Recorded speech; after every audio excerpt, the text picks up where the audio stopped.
Today I brought two books that are very, very dear to me. The dearest, sorry James, the dearest to me is A Course in Miracles. I'm going to read you my favorite part in a little bit because it's important. Believe me. James Comey, A Higher Loyalty. Truth, Lies, and Leadership.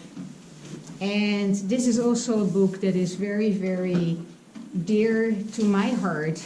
It is very dear to my heart because it speaks to a couple of things that are dear to my heart. A higher loyalty is something that deeply resonates with me. A higher loyalty to the truth is something that speaks very deeply to me. And there's the lies, and then there is leadership, being in the process of creating a visionary leadership training. Leadership is, of course, also very, very dear to my heart as a subject. And I study leadership with great vigor. I am a never-ending work in progress. I've read this book several times, made notes, contemplating it. It's significant in this situation. Hey, good boy. He's a good boy. Do less sooner is also a principle in horse training. Hey. Okay, you can check out the books. That's fine. What a good boy. What a good boy. Just don't go back to the trees. That's all. You are a good boy.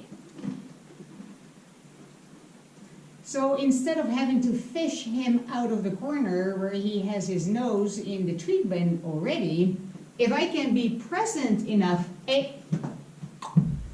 to catch it before he gets into the corner with his nose in the tree bin, I save myself a lot of time.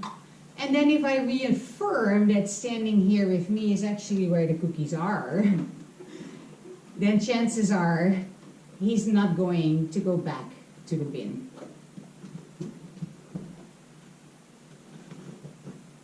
What a good boy.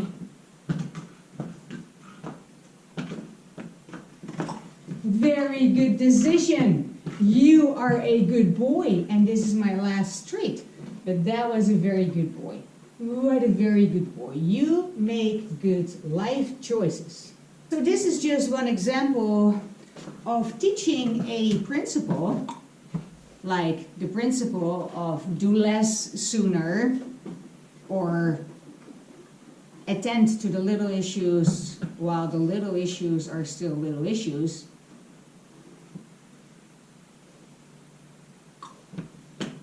So this is how I teach these principles in my visionary leadership training. I demonstrate these principles with my horses, and I also demonstrate these principles in my life by teaching by example. Okay, I think I need to read you something out of these books.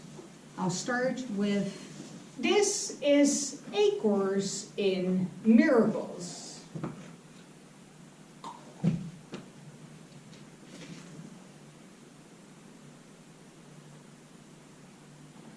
And this is A Horse in Miracles. Hey, get out of there. No seltzer. Come back. Hey. No. Come back to the hay or put you away in your stall. No, just go back into your stall. No seltzer.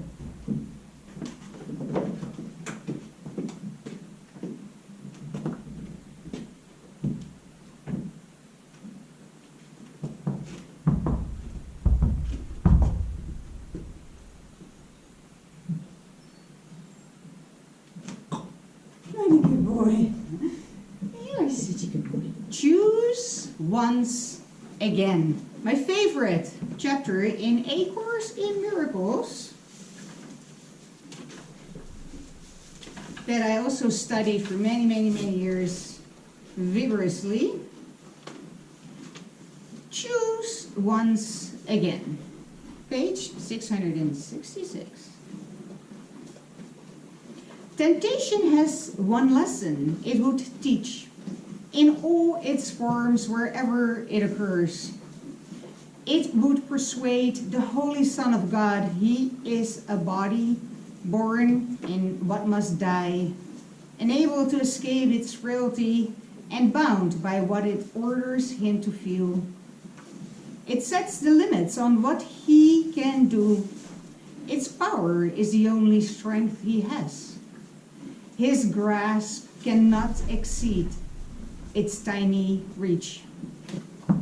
Would you be this if Christ appeared to you in all his glory, asking you but this?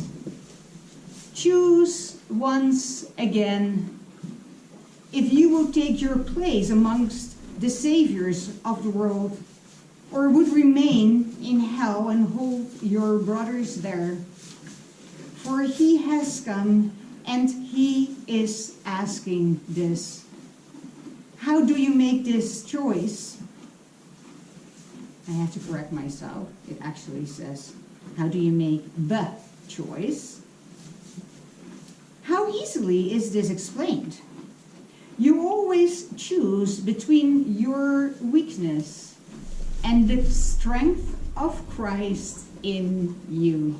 You always choose between your weakness and the strength of Christ in you. And what you choose is what you think is real. Simply by never using weakness to direct your actions, you have given it no power. And the light of Christ in you is given charge of everything you do. For you have brought your weakness unto him, and he has given you his strength instead.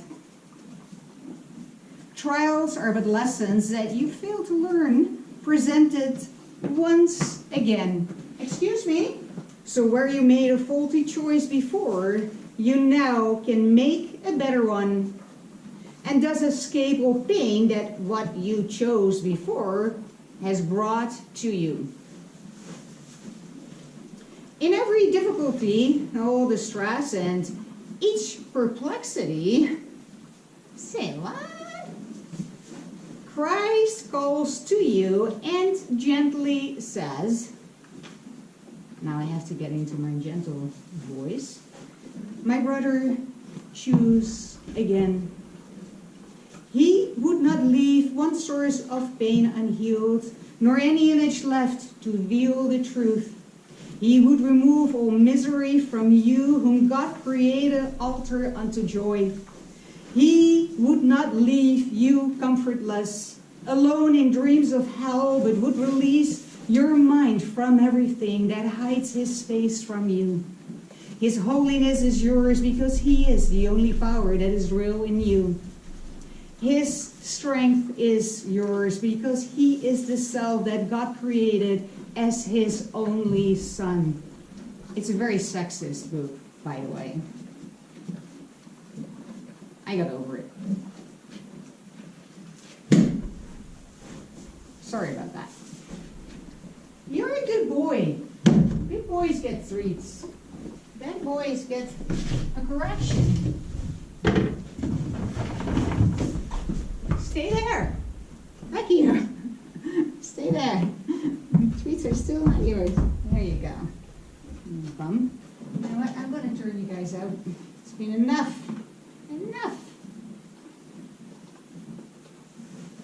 It's hard to leave my horses, and I'm also a little concerned for their safety because nobody's here on the farm.